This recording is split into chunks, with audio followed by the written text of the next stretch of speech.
Funny Navy Storytime with the moral preface. Just because you've been doing something for years and you think because you have some rank it gives you some semblance of authority, yeah, no, it doesn't. It also doesn't mean you're actually good at your job. When I was in the Navy as a Master at Arms, which is just military police, we have to have a special name for it apparently, I had a patrol supervisor that had what you would call little man syndrome or small dick energy, which wouldn't have been a problem except for the massive chip on his shoulder. He was not in fact what you would call a level-headed individual, and if you ever questioned his authority in front of him, he would respond with the stereotypical retort, "I'll let your imagination take flight and insert them at your leisure." However, he and I got called one night for a noise complaint, and we proceeded to the back of the barracks to find a party going on, which wasn't a big deal, but he decided to take charge in the best way he thought possible. Which was, in fact, to saunter into the middle of the party and demand to see who was in charge.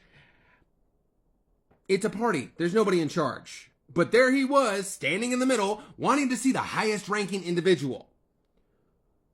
And when a 5-foot-tall, 4-foot-wide pile... Oh, did I forget to mention he had a hard time passing height and weight? Which, granted, I did too, but I also didn't have a problem doing my push-ups, sit-ups, and run.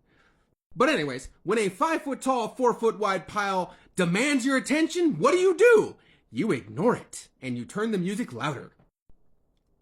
That was not, in fact, the answer he was looking for, because he sauntered over to the sound system, pulled the iPod off it, slammed it on the table next to it, breaking it, I might add, and yeah, yelling at the top of his lungs he wants to see the highest-ranking individual. Which was in fact a salty-ass E4 who didn't care one lick for this E5 breaking his iPod. So he walked over and got in the face of my patrol supervisor, which it wasn't really his face. My patrol supervisor was more nipple level for him. And yeah, it went about as you can imagine. "Are you in charge here?"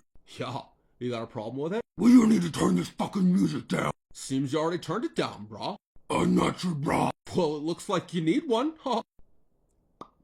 That is pretty much the interaction word for word. And again, went about like you can imagine. Then when your patrol supervisor tries to punch someone a foot taller than him because he in fact broke their iPod and they got a smart mouth about it, what do? I dragged him away, asked them to kindly keep it down so we wouldn't have to come back here. Then we went back to the station. I filed a report while my patrol supervisor ranted and raved at my watch commander, who told him to shut up. Yeah, just because you've been doing your job for a long time doesn't mean you're actually good at it. Just saying. What stories like this do you have? State your comment below, and have a nice day.